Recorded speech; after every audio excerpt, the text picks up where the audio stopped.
Hello, hello, hello. This is Gabrielle from Budlong Avenue Productions, and these are my thoughts on episode 14 for season 18 of RuPaul's Drag Race.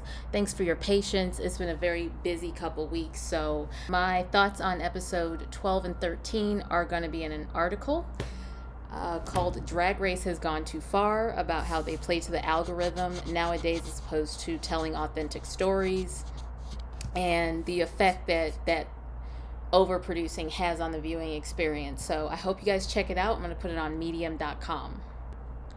So as far as Juicy's concerned, I thought she did incredibly well making it to the top 4. I hear a lot of discourse talking about how the production aided her, and I don't know if I agree with that 100%, because while Juicy may not have the years of experience that her grandmother, drag grandma, has, or some of the other girls, she held her own. I don't believe that Juicy should have been on the bottom. She won at least 2 challenges. She placed high in at least one more. And despite the fact that Darlene and Mikey were the stronger duo, Juicy held her own. Because let's be for real, with that gag with her putting her head in between that man's thighs, if she didn't go for it, the judges would have critiqued her and said, you're playing it too safe, which I think is a bigger sin than taking it a little bit too far. And her runway was one of the best of the night. Furthermore, last week, Darlene had the simplest runway with piss on her chest as a golden shower kink on a TV show that's watched by people of all ages. So again, it's real confusing and a little schizophrenic. I'm not sure if Drag Race wants to be mild or wild. About Nene, Rue, tell me, what humanity do you want Nene to show? The critique is not rooted in reality, because you have to be cutthroat to be in this business. I mean, for crying out loud, Drag Race is the same show that crowned Violet Chachki. This is a competition for drag queens, and y'all are not looking for nice girls. Let's be so for real. I don't believe that Nene being a taskmaster is a liability in an industry that will absolutely tear you apart if you have an off week. Don't believe me?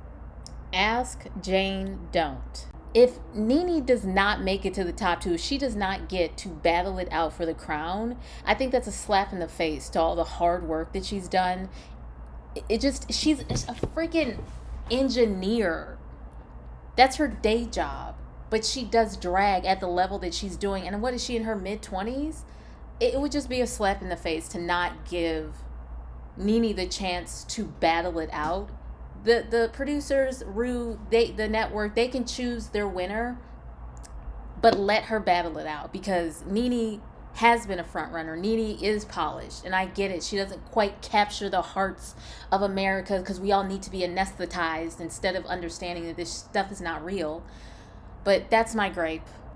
Darlene, listen, I think it's great that Darlene is in the finale.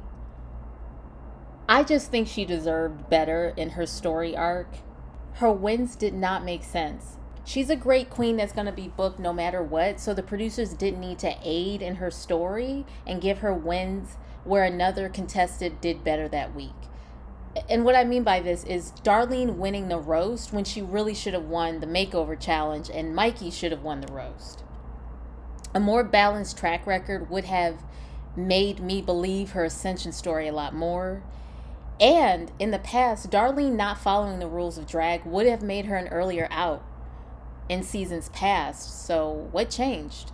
I get it. Darlene is a ball of sunshine, and she connected with Rue during the tic-tac talk. Mikey. So she's the only front runner left and has 4 main challenge wins. I really think that it's kind of wild that the top 2, if you just go based on vibes alone, could be her and Dark Horse Darlene. My overall thoughts is that Ross did not had anything at all as a producer. All he did was make faces to justify the producer and judges' decisions. After Mikey and Darlene tore down the house in the challenge, we were definitely going to get a Nene and Juicy lip sync for sure. That is why they got rid of Jane. They could not risk this lip sync never happening. I am the irony of a multi-millionaire capitalist artist, aka RuPaul, promoting AI art, a technology that is actually putting artists out of work before they can even make their first million, was not lost on me. They dead ass could have commissioned these art pieces from a queer artist. Like, come on, bruh. The show started out as a celebration of homegrown queer art, and y'all are using AI. Are you gonna replace your producers, your writers, your camera people? Like, not a good look. All right, folks, that's all I got. These are my thoughts on the 14th episode for season 18 for RuPaul's Drag Race. Hit me in the comments below and let me know your thoughts. Whose team are you on for the crown this season? I'm going to go ahead and I'm going to say Team Mikey or Nene. I would be very happy with either one of those. But if Darlene took it, I wouldn't be mad at that either. All right, y'all. Talk to you later. Love you. Bye.